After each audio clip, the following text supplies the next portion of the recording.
Lamb Fam, welcome back. We're back with another episode review of Traitors. This episode was a little bit longer, so yeah, let's go ahead and get into it. So Peter declined the offer to be a traitor.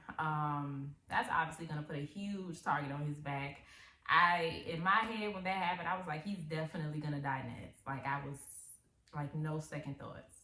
And they ended up not having a murder that night, of course, because they had to choose between recruiting someone or murdering someone. So they go into brunch the next day, and everyone pretty much realizes that everyone is still there.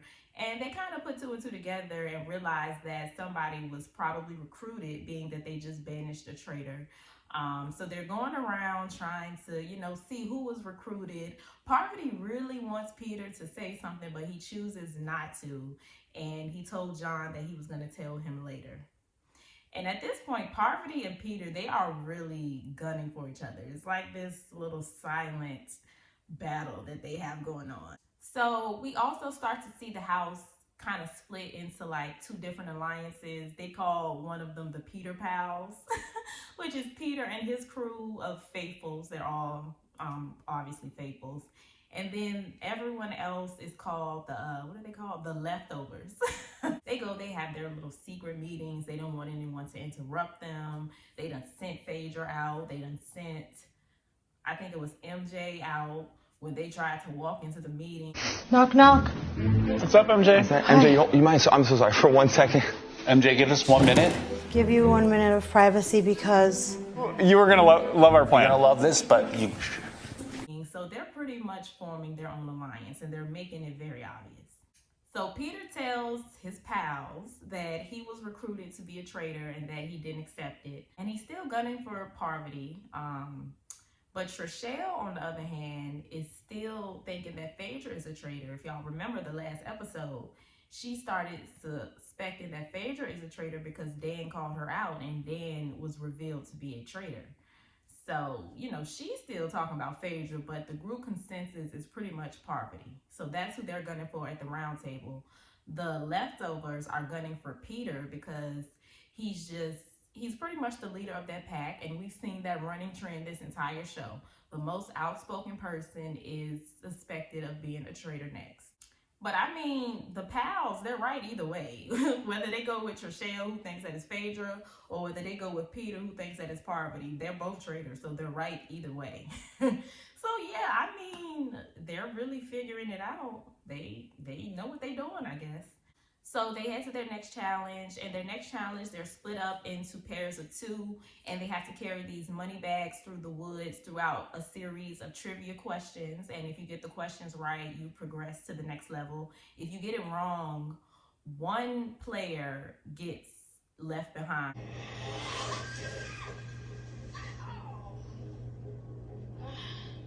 Y'all gotta get me out of here. And the remaining player can move forward to carrying the money. Now, as far as the shields were awarded to the quickest team to get through the trivia maze woods situation. So only two teams ended up making it through, which was John and Parvati and Kevin and Sandra. And Kevin and Sandra finished the quickest, so they ended up winning the shields. Now, after the challenge, CT, who was a part of the Leftovers, decides to warn Peter that everyone is gunning for him and that he's going to be the next target at the round table. So Peter tries to state his case. He's getting nervous. He pulls aside Phaedra and Parvati to try to talk to them. Now, Phaedra don't want no parts because she knows that Peter plays games and he likes to play bugs. So it ends up really just being a situation between Peter and Parvati. They end up having a conversation, but she really doesn't tell him much. She was just like, I'll stay before the round table. You gunning for me, so I'm not about to tell you nothing. Now, what I find interesting about Peter, he's just becoming really bossy, in my opinion. When he pulled Phaedra and Parvati to the side, they were kind of having their own little discussion. There was a couple of the ladies in the house having a discussion, and he kind of interrupted that. He was like, what's going on over here? What y'all talking about? But I find it interesting when him and his pals have their conversations, nobody can interrupt. He's sending them on their way. But the moment he realizes that everyone thinks he's a traitor, now he want to interrupt people's conversations and see what they talking about. So I can see why Peter is making enemies. He's just becoming really bossy. And even though, you know, he's right and he know he's right, he's just being a little too bossy. So then there's another twist. There is no round table. They're actually going to go to the woods and decide on people to save instead of vote on someone to banish. So they go to the woods and everyone has a torch. Now, Kevin and Sandra, they have 2 lit torches because they have the shield. So they are going to decide on one person's torch to light. That person who they decide on lights someone's torch. That person lights the next person's torch, and so on and so forth until there were 5 people remaining. And then those 5 people are up for murder, which Parvati and Phaedra are going to decide at their next secret meeting. So Sandra and Kevin end up choosing Sheree. And then Sheree ends up choosing Phaedra, obviously. Phaedra chooses CT. I knew she was going to choose her man. I mean, but if Phaedra wants to light my torch, you know, I'm not going to be rude and say, no, thank you. And either him or Burgerlicious. I knew she was going to choose either one of them. Parvati was really feeling some type of way that Phaedra didn't choose her, which I don't know why she thought she would. That would just kind of make stuff a little too obvious, in my opinion. But she chooses CT.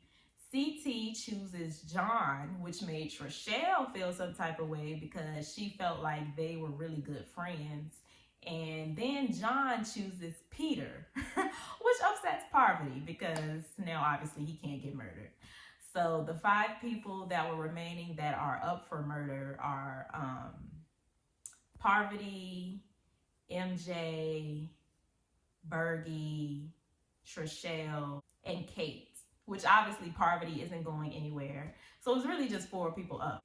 But yeah, MJ and Trish, they are in their feelings about not getting picked. They're feeling like they're pretty much expendable to the group of Peter's pals, the Faithfuls. So yeah, that little ceremony had a couple people feeling some type of way. So it ends with a secret meeting, of course, as it always does, with Phaedra and Parvati. And Phaedra is kind of trying to warn Parvati, you know, to stop being so cold and try to be more friendly towards everyone. Yeah. I'm so worried about you. But you gotta stop acting like an ice princess.